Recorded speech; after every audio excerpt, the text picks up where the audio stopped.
Salt Lake City now. It's been a while. Yeah. Good. You're staying in shape. Thank you for being a great audience, by the way. This is Catherine Raney, an alum, graduated in 1999. Catherine Raney Norman. That's awesome. Catherine Raney Norman is a four-time Olympian in the sport of long track speed skating, competing in the 1998, 2002, 2006, and 2010 Olympic Games. She is a five-time U.S. national all-around champion, and to this day still holds 3 American records in the ladies' 3,000, 5,000, and 10,000 meter events. She recently retired after competing in her 4th Olympic Games in Vancouver, Canada. She is currently working with the Utah Sports Commission as a special projects liaison and is actively involved in various charitable organizations in Salt Lake City. She was recently appointed by Utah's Governor Gary Herbert to be part of the Olympic Exploratory Committee and hopes to bring another Winter Olympics back to Salt Lake City. Catherine and her husband Mark currently reside in the mountains of Salt Lake City. Please welcome Catherine as she shares how Brookfield Academy's 5 stars influenced her journey to the Olympic Games.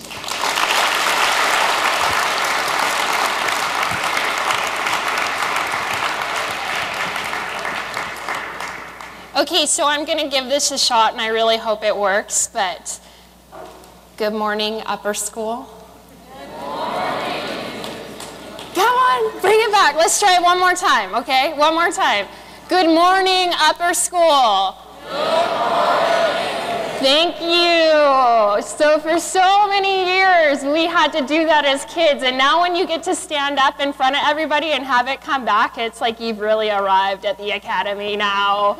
This is pretty awesome. So I am here to sort of talk to you guys a little bit about how the 5 stars influenced my Olympic career. As Dr. Salzard was saying, I went to quite a few Olympics. I did this for a long time. I was really great at turning in one direction, not so much the other way. So let's see if it'll work. Like he said, I'm a 4-time Olympian in the sport of long track speed skating. I competed in 1998, 2002, 2006, and then the last games were in Vancouver, Canada in 2010. I'm a 5-time U.S. national all-around champion. In speed skating, you skate distances from anywhere of 500 meters to 5,000 meters. For me, my best event was 5,000 meters, which is, for those of you that run track and field, we skate on a 400-meter oval, which is the same size as a track and field. And so for a 5,000 meters, that's 12.5 laps, or 3.1 miles for you cross-country folks. So it was pretty long, that's for sure. And to this day, somehow, I am still the American record holder in those events, the 3,000, 5,000, and 10,000 meters. And so I guess I was pretty good at what I did for that point in time, huh?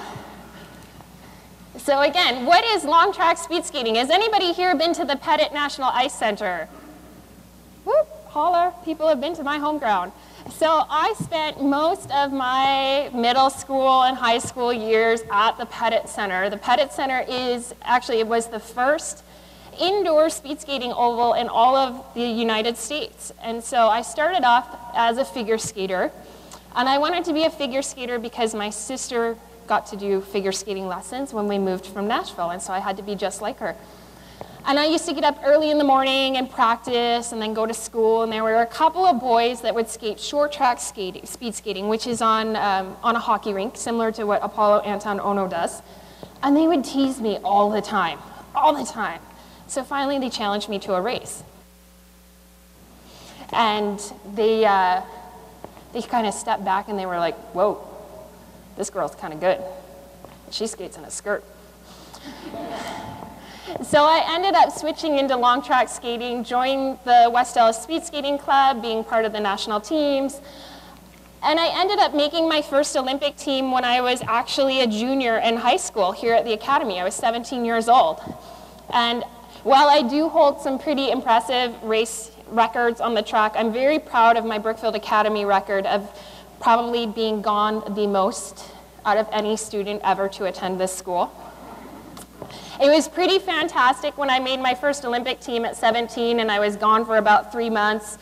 And then I came back to the Academy, and conveniently it was spring break, like what you guys are all going to have next week. And so I really did a great job of missing school from pretty much January to April that year. So I challenge any of you to try to meet that record. I don't think it'll ever happen. Good luck with that. But I kind of wanted to talk to you guys about what it really means to be an Olympian. And obviously it is determination and hard work. You know, for me, when I was training to make my first Olympic team, I would get up in the morning and I would ride my bike in the morning. I lived in Elm Grove, and I would ride my bike to Pewaukee every single morning, and I'd come back and I'd get dressed and I'd go to school here at the academy. And you guys know, 8:15, those teachers are standing right there to take the attendance. So it was kind of a hard one to make it back all the time. And then I would go and I would train in the afternoon, and I would train for about 4 hours every single afternoon. And so every single day, on a given day, I was training for about 6 hours, and then I was going to school on top of that. And so it was quite a bit of hard work and determination that I had to put into that, because obviously my goal was to go to the Olympics. And I never really realized, I didn't know about this until I had come back to the academy several years later after my first Olympic team. And when I was in 7th grade, my composition teacher was Mrs. Dane. And Mrs. Dane had us write a paper about what our dreams were. What are your dreams is what she wanted us to write about. And I ended up writing that I wanted to go to the Olympics, which is kind of crazy to think that now I'm here getting to talk to you guys about having been to the Olympics. And so it was a pretty unique experience and required a lot of determination. You know, the next point for becoming an Olympian is obviously sportsmanship. I'm sure a lot of you guys here compete in different sports, and it's so important to be a good sportsman. And it's something that I think we tend to take for granted a little bit, and so sportsmanship is very important. Competing clean. I guess you guys are kind of sitting here going, what does competing clean mean? Do our uniforms always have to be washed? Not quite. Competing clean is obviously in sports, not taking drugs, being an athlete that competes off of just their own personal physical merits is important for being an Olympian. And then obviously representing your country. And so I want to talk a little bit about how each of these sort of reflect onto the 5 stars. So the first one I'm going to talk about is intellect, which I know is kind of intellect, yeah, you know, everybody's smart, yeah.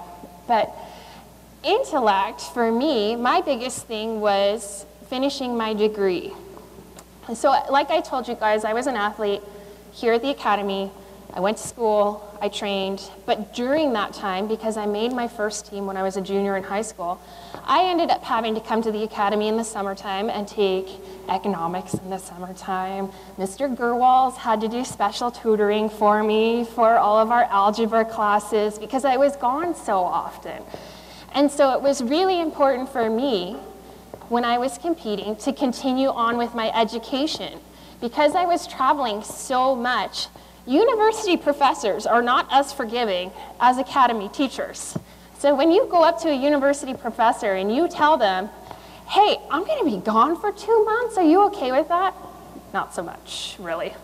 So I actually ended up going to 4 different universities before finishing my degree. I started at Carroll, what is now Carroll University. It was Carroll College when I went there. And then I went to the University of Wisconsin. Then I moved to Canada, and I went to the University of Calgary, and I finished my degree at the University of Utah.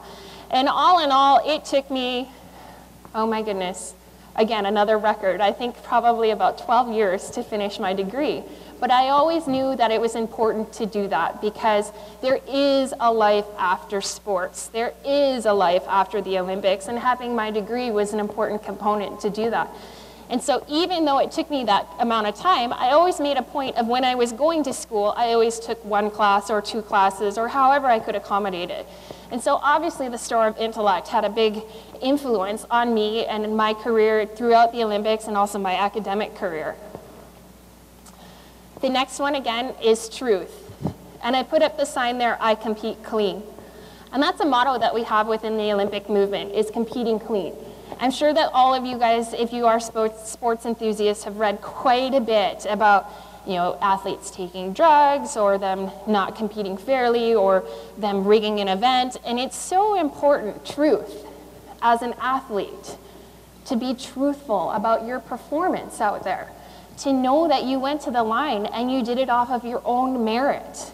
And so I compete clean is so important when you are an athlete.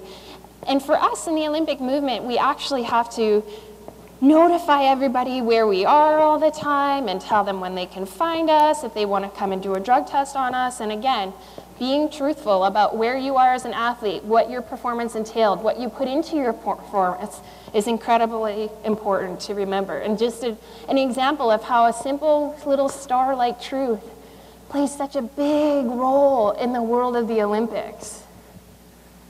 So my next one is a big one, and that's heritage. And I think it kind of gets a little bit forgotten sometimes. Heritage, you know, when I was at the academy, it was thinking about history and US history and Mrs. Werland's class and how do we reflect on heritage. And for me in the Olympics, my second games was in 2002. And right before 2002, the 9/11 tragedies happened. And I'm sure you guys have learned about this. And as an athlete getting ready for the 2002 games, we were all kind of sitting back after that tragedy happened and thought, oh my gosh, are the Olympics even going to happen? Should the Olympics even happen? I've been training for 4 years of my life, and now we've had this tragedy that has struck our country. Should we really go forward with this? And so, sure enough, you know, the games did happen, and they happened in Salt Lake. And at those games, they walked the World Trade Center flag in at the opening ceremonies. And at that moment, the entire stadium of 50,000 people went completely silent. And we all just took a moment and we reflected on what had happened to our country. We reflected on the military that went and tried to protect our country at war. We reflected on the lives that had been lost. And as that flag was walking in, believe it or not, a gust of wind kind of blew underneath it and raised it up. And for us as a team, we kind of sat there and we thought, oh my gosh, these are the spirits from the World Trade Center that are there, that are here, lifting us up and having us come together and unite. And it was really a significant games in that it really united the country as a whole. It united the world as a whole. A lot of times people ask me, if you could sum up the Olympics in one word, what would it be? And my word has always been hope. The Olympics are about hope. And for us, bringing that flag in at the opening ceremonies, that was about hope. Hope for our country, hope for our athletes. And so for me, it was a big turning point in my career. I was only 21 at the time, but I remember thinking and sitting back and going, oh my gosh, I am really here and I am representing the United States of America. I'm not just here skating around in a circle. I'm not just trying to win a medal. I'm out here and I'm representing the United States of America. And so for me, heritage is what I learned in the 2002 games and its true impact on how it had for me as an athlete going forward and realizing what it truly means to have USA across your uniform. So a pretty big star that sometimes we just think only deals with history, but it has quite a big impact. So the next one I have up here is individuality. And I have a picture of myself kind of sitting in this giant Dutch shoe. Speed skating in Holland is basically the equivalent of the NFL.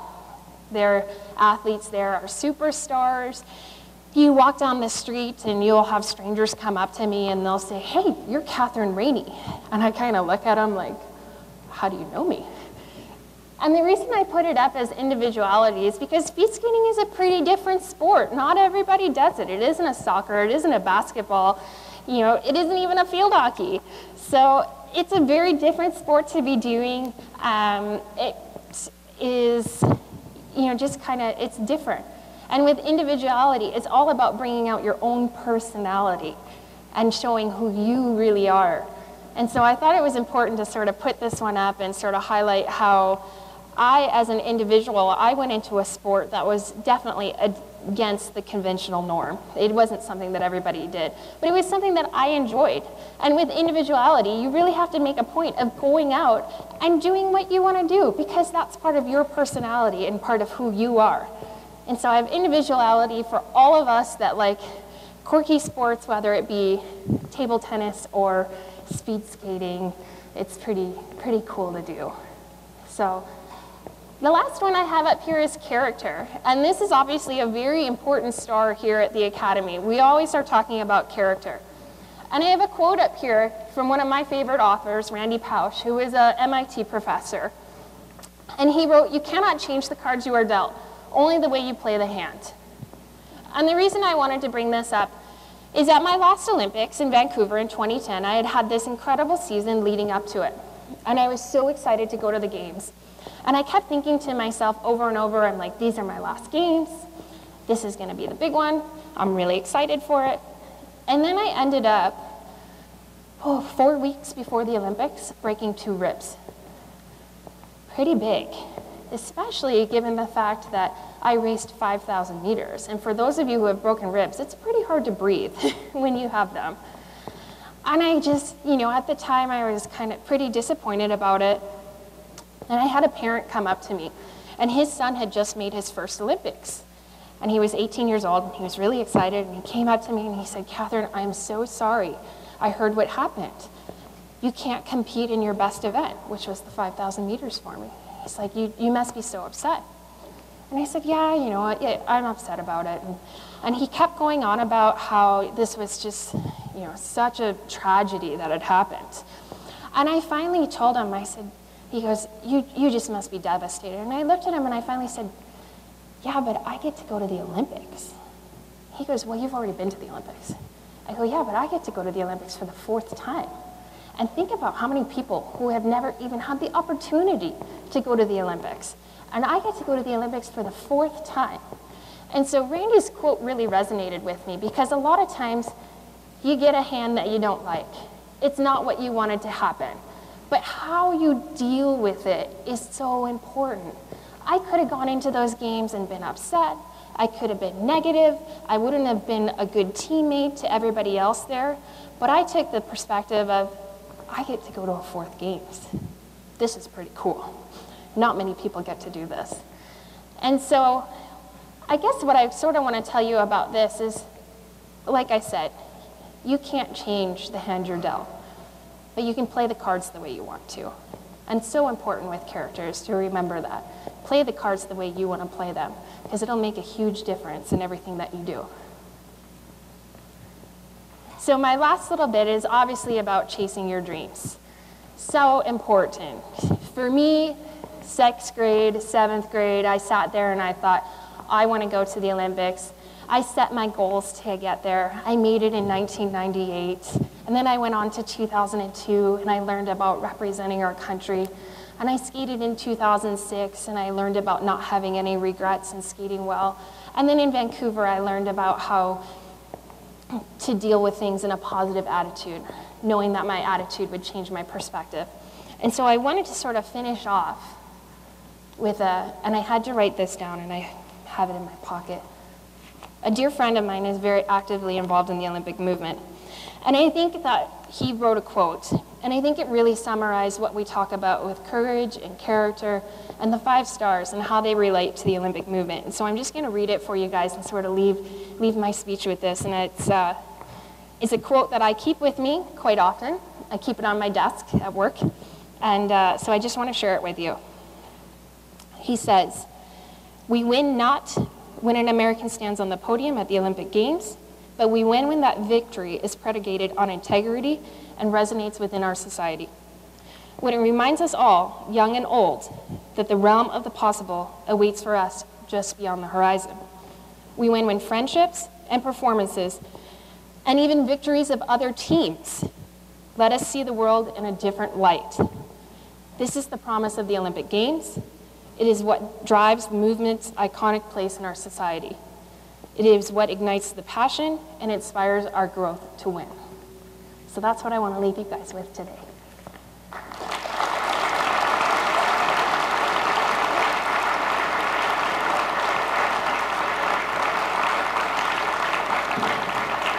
Yeah. Do we have any questions for Catherine? Any questions for Catherine? Catherine, who was your favorite 6th grade teacher? I don't know if I should answer that because I have to go to the lower school next. They're not here. Go ahead and lie. In this building, Miss Rankert. And let me tell you, she's a tough cookie. This girl could seriously be an Olympic coach. I was in field hockey with her. I know it.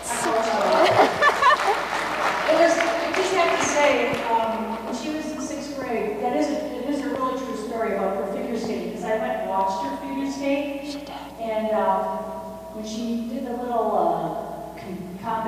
with the boys. Her mom came to me the next week and said, you know, Laura, Catherine's pretty good at that skating, and you think we should buy her some speed skating skates?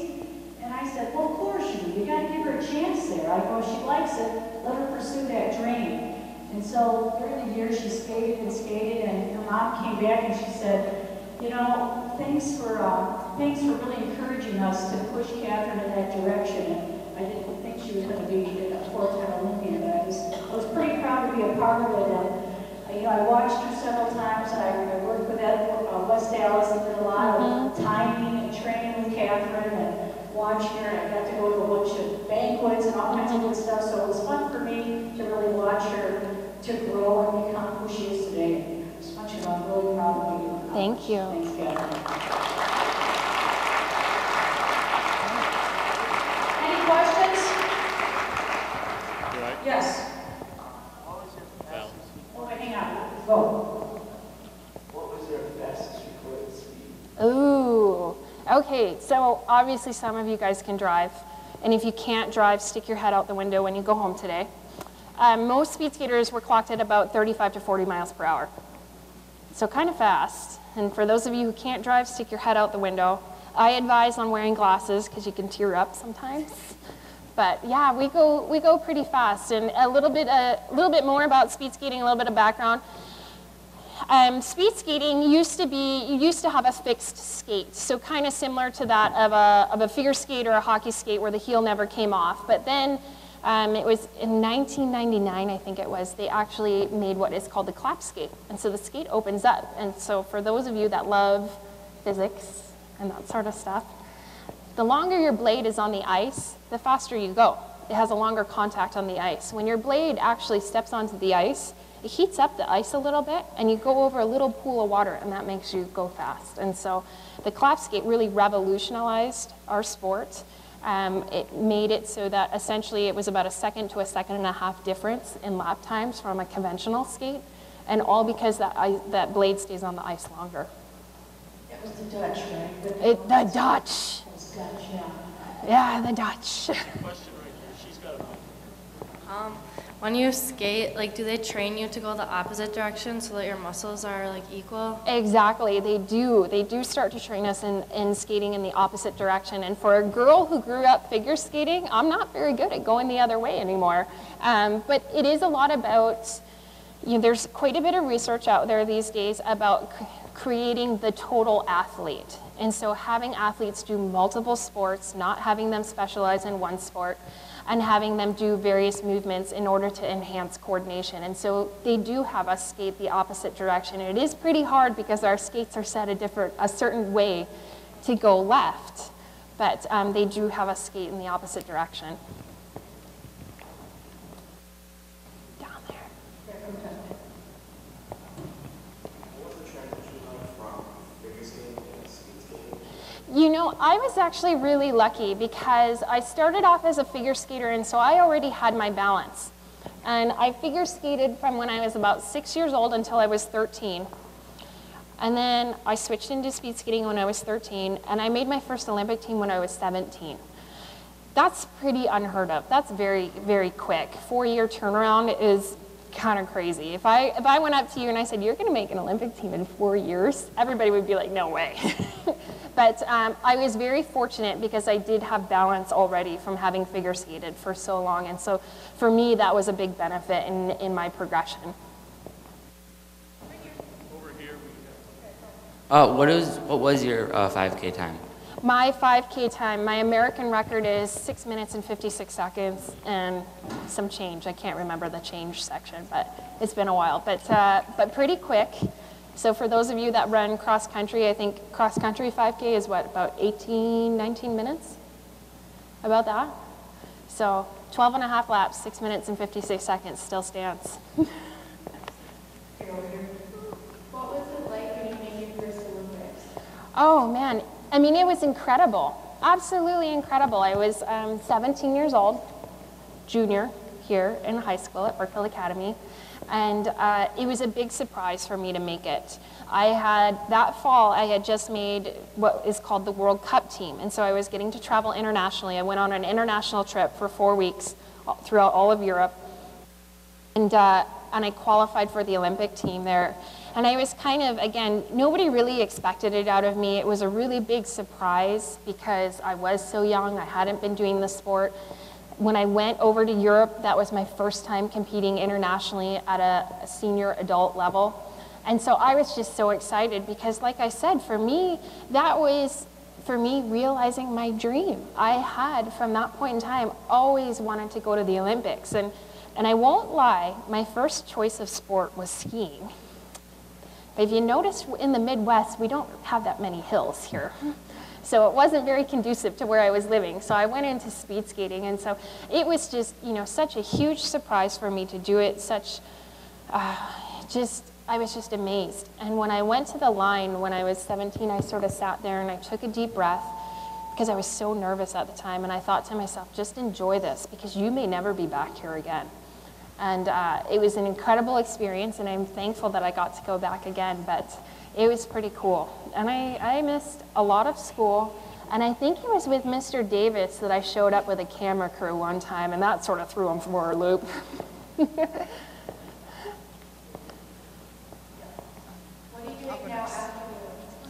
So, good question. After Vancouver, I went back to university and finished up my degree. Like I was saying, I ended up taking 1 class, 2 classes, whenever I could when I was traveling. But after Vancouver, I went back and finished up my degree, and then I was working actually for the United States Olympic Committee. I went down to Mexico, and I was working with them for the Pan American Games. And now I'm currently working for what's called the Utah Sports Commission. And the Utah Sports Commission works to bring sporting events into Utah, into the state of Utah. And I also serve on an advisory committee for the Olympic Committee. I am currently involved in an exploratory committee with the governor. We're looking at hopefully bringing the games back to Salt Lake City. It was such a great experience. And so we're looking at trying to bring back the games to Salt Lake again. How did you break your ribs? How did I break my ribs? This is going to sound kind of crazy, but it really happened. I have the x-rays to prove it. Our physicians actually didn't know that I was asthmatic. And so when you race in Salt Lake City is at an elevation of 4,500 feet than here. And we raced a World Cup, and after the World Cup, I was coughing so hard, and I started to have an asthma attack. And I actually broke my ribs coughing. That's how I did it. You can actually break your ribs coughing, and that's what I did. And so it was not fun, that's for sure, not expected, but that is how I ended up breaking 3 ribs that way. Mm-hmm. Oh.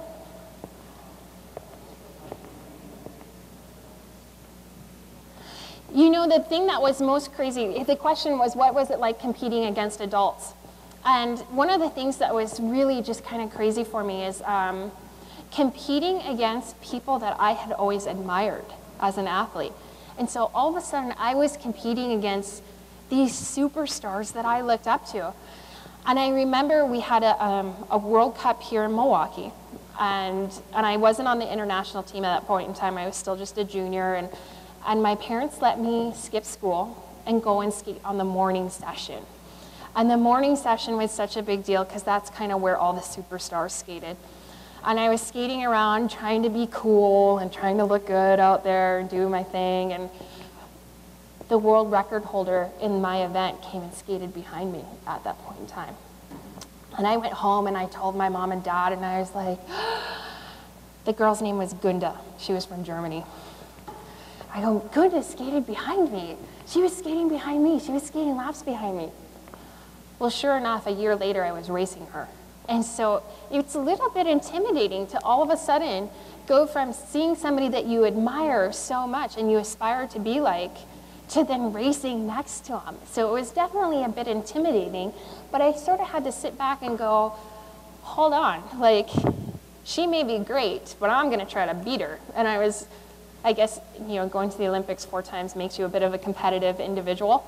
And so I was trying very hard to beat her, and I did end up beating her later on in my career, not my first time against her, but it was definitely just sort of that sort of experience where all of a sudden you feel like you're like the little fish in the big sea, and all of a sudden you're in the big sea. So you have to sort of look up to these people, but realize what you can do for yourself also. So.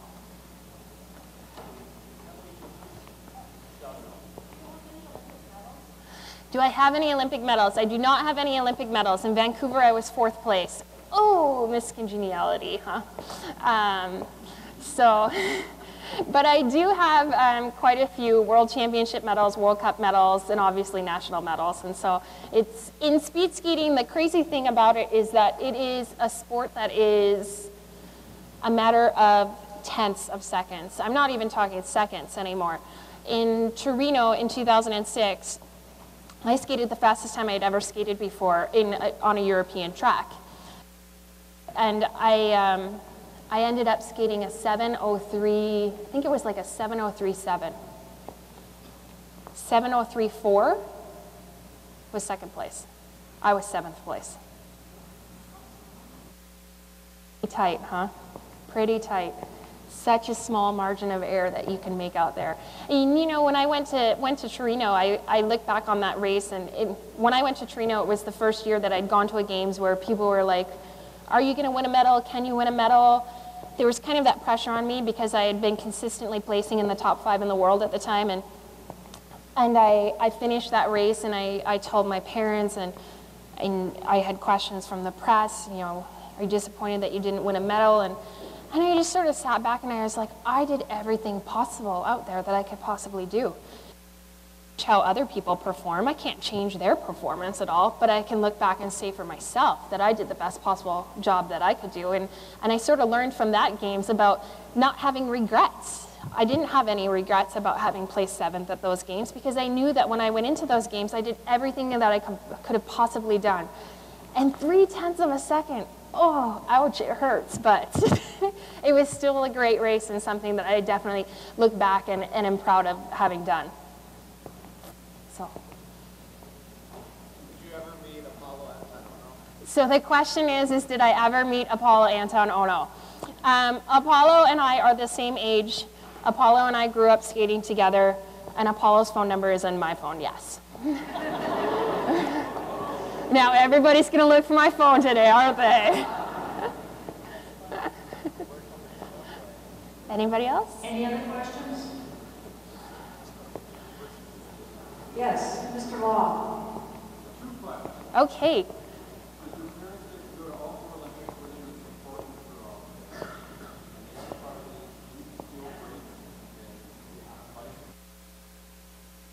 Okay, so the question was, did my parents get to come to the Olympics that I went to? And yes, I was very lucky that my parents did get to come to every single games that I took part in. And so that's 4 games all over the world that they traveled to come and support me. In my first games that I went to, we had about 10 people that came. You know, my brother, my sister, my parents, a couple family friends came. In Salt Lake City, I had a crew of about 25, I think. 25 people came to cheer me on in Salt Lake City. It was pretty awesome. And then in Torino, it even grew from there. It grew up to about 30 people. They all wore purple jackets because I was a big fan of purple at the time. So everybody had purple jackets on them that said Team Raney. And then in Vancouver, I had about 15 people there. And so I was always very fortunate to have my family and my friends there to support me. There were tons of times where I ended up competing here in Milwaukee. And the great thing about Brookfield Academy, small classes, and everybody's going to show up to cheer you on. And so there were plenty of times where I was competing here in Milwaukee, and my entire class came and supported me and came to cheer me on at my events. And so that was pretty fantastic. And I was very fortunate to have parents that supported me in what I was doing. They let me travel all over the world. They let me, well, I shouldn't say they let me. They made me take classes in the summertime to keep up with my education and my studies here at the Academy. And so it was pretty, I was very fortunate in that respect. And so his second question was, do I compete now? What do I do now? I do not compete in speed skating professionally anymore. I do coach. I coach a younger group of kids, little guys, about 10, 11 years old. My aspiring Olympians is what I call them. So I do coach little guys up in Park City, Utah. And then just you can't really take competitiveness out of a person. And still, I do compete in cycling mainly for fun and do just crazy bike racing now, 200-mile day rides sort of thing. I just really enjoy it. So I'm a big avid cyclist, avid skier, downhill, skate skiing, mountain biking. Everything I do is pretty long, pretty hard, and pretty fun. So, yeah. Everybody good? I think, do we have? Okay, thanks so much. Thanks, you guys. Great job, Jen. Thank you. Thanks for taking so much time. You did such a wonderful job. Good, Really no a problem. good job. Thank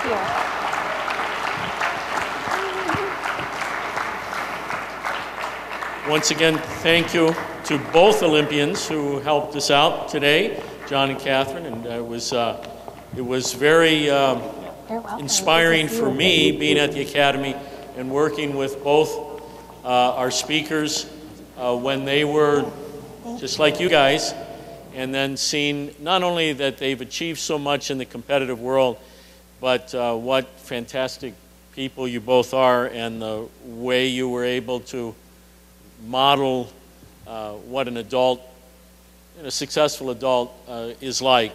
And thanks so much also for caring enough about Brookfield Academy and of course what we're all about our students, to come back and share with them. So students, we've got a break now before you go to breakout sessions.